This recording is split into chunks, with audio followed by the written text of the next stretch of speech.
आज हूँ सन्थ कवि भीम भईंकर श्राद्ध दिवस। ये अवसर में तांको प्रति गभीर श्रद्धांजलि ज्ञापन करुछि। सन्थ कवि भीम ही केवल जड़े महान कवि बा सन्थ नथिले, से तिले मानवता, करुणा एवं सामाजिक न्यायर शक्तिशाली स्वर।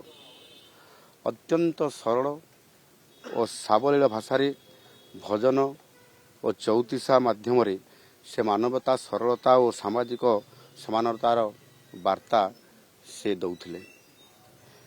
से दिव्यांग थिले सत, देखि पारु नथिले, किंतु तांको देखैबा रास्ता, तांको मुख निसृत बाणी आज कोटि कोटि लोकंकु आज मार्गदर्शन प्रदान करुअछि।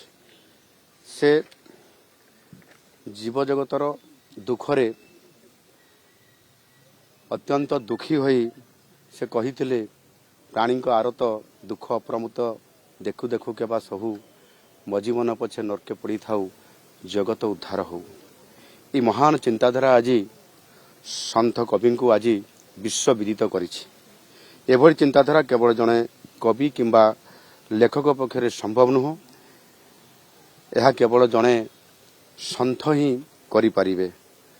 अंध होई मध्य तांकर ज्ञान और भक्तिभाव सारा ओडिया साहित्य को समृद्धि करने सहित सारा विश्व को समृद्ध करि पारिछि।